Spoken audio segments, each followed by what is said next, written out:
555. hadis Ömer sahabadan gele radıyallahu anhu. Aytara şu payda geldi. Asama Resulullah sallallahu aleyhi ve sellem kasman. Peygamber bir kere şu dağlardan gelgen zannet payladı usulmaları. Sağa müncağı şurayı payladı. Fakultu Ömer'e sabaydı.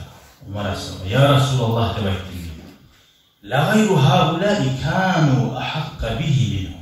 Şu sen belgen adamlardan şundan başkalar var ya bektiyişli. Şurada paylar önüne gelip burasın. Ashabılar olsa da birazdan uzak anlamaya yazatlı olsa şunu anlamaz ya. Hani bir adamlar ada ettiğimse bitti. Öyle olmayın. Kadide bulu, aşıkta bulu alep. Kadide bir zaten anlamaya alep bulu. Kadide bir başlayakı aylandır koyup bulu. Peygamberlere aytattı. Edepsiz bolu yazatlı bu şu. Uzunu Müslümanlar birbirini tomen tuttu. Bulu etmeyi yaşlıkla buyuruyor. Ama sonra Peygamber aytattı. Ya Resulallah. Şu sen belirgin dedesi başkaları var ettiği işi diye. Bu Peygamber'e inkar etti bu. Anlaması yok masalanı. Peygamber aleyhissalatu vesselam itiraz etti. İnnehum hayyaruni an yas'aluni bil fuhşi fa'udiyahum. Ey Ömer şu men belirler dedi. Mağa ihtiyar verdi. Eki bu bar aldı mağa dedi. Benim bir erşi kuyda tiladı şu var dedi. Namusu yok kuyda var ki bir uyalmayı tiladı. Fa'udiyahum ya da men olara bermi tarafa dinlegen.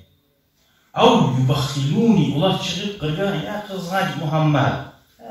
Kıskan Muhammed'dir. Mene hakkımdan kızganç deyip söyleyecek eydi. Ya da bermi tarafman ya da beni kızganç eteydi şu var. Velastu bir bakhil. Men kızganç adam tuğuma ne yok. Ravah Muslim, bu Muslim rivayetiken tohtaşyan hadis. Manası İmam Navavi'de rahimahullah. Şu Peygamber'den tilayalılar, bırak Müslümanlar. Müslümanlar da edepli bilmeden şu var. Hali o ashabıların hakkında bir zaman söylemeyiz. İşte cahil vaktisi, dine yanın gelge vaktisi, anlavusuz vaktisi. Şular şöyle itilal eder. Müslümanlar, imanı sahipliğinden şu tilamaklığından Peygamberini eşik müddetiyle çaresiz etti. Berge Musa su yedi, berge Musa incitecek Peygamber. Peygamber aleyhissalatu vesselam beri koyma suydu demek. Peygamber bu kızganç hasiyeti, onun hasiyeti tuğul. Şu anı beri hatta aslaslara tartarmam dünya, anlatarmam. Masaya neşik olabilir, oturulan tana, tartsan gelmiyor. Alına budayı versin, aslaslara gelirse. Gelgeni aslaslarımıza hareket etmiyorsa kadar, paylaşıyorsun. Şöyle Müslümanların soymaydı abi sanırım. Kurtuyla da halinde. Bir zamanlarda İbn-i Baş'ın tutkan İmam Musa'da sen anlamayınca bu arada. İmam, Nabiye hadislerini oku. Şöyle bir tartmaga, bir yolun tavuk. Şu adamı başka yaxşı ola belki masalan şöyle tavlasa. Şöyle masalan masjidlerde, büyük masjidlerde masalan falan adam bunca akçe verdi. Falan adam bunca akçe verdi. Bizde yürüler bir vakit. Hayır yürümeyin.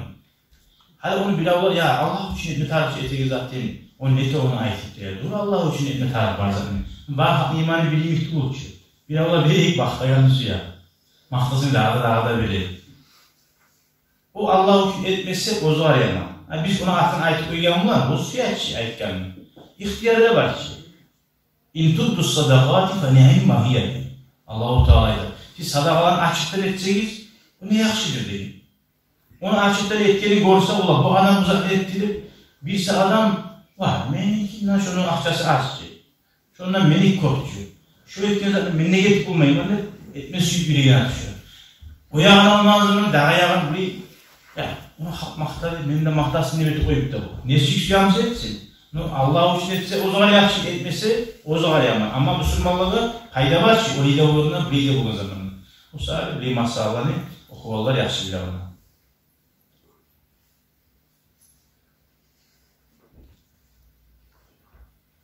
Hani bu Peygamber aleyhissalatu vesselam qara men xizmat qilmayman.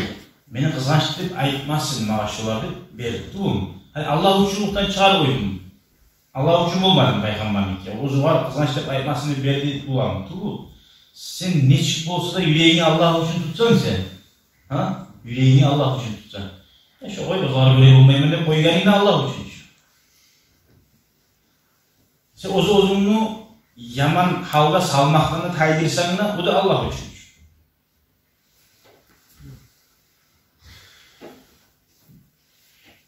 Şöyle Peygamber aleyhissalatu vesselam'ın ulu asıl gırıqlığından, sabrılığından, uzakta har naglı adamına mahdi berip durazattı bu. Kuyum bilmedi artık. Şu adamdan fayda varamsa Peygamber imanına, dinine tartma uçu. Ondan gayrı değil, bu buzaklarını beregen başka hadislerini okuydurup men bilen onu. Hanımı bilmeyen adam, şöyle gelin, Peygamber de beregen, tilavallardan, aglıya sen nege vermeysindir, kadıyla tarih alit bulan. Men aytip bulanlar okuyan adam Peygamber bergen dinni osal vaxtısında, dinni adamlar taraf vaxtısında, dinni kuş taraf vakti. Hali İslam dinini Allah götürgen, İslam dinini Allah'ın götürgen, bek manlayı terimden işledi baytık olasın. Allah-u Teala'nın arışına zamanlar. Ara Umar sahabanın zamanından imanı zayıflığa Peygamber bere bulur. Umar sahabı vermeyip bekliyor. Aytkan zamanla halini bilmeysin, Peygamber beredi dişinin zamanı o vakti dinine bize kömekleri veriyor. Hali Müslüman olmasa da sizge yaman. Dinden çıkıp alsanız da bu başınızda ise sizge yaman değil. Üçü var hali Müslümanlar. Umar sahabı toktatkan. Buramızdan birbirimize ar var, Peygamber etse de etme yaramayınızı ar var hali. Birbirimize ar var, Peygamber etmegen etmese yaramayınızı ar var. Onun dinleyicileri yurttakilar yapsınlar.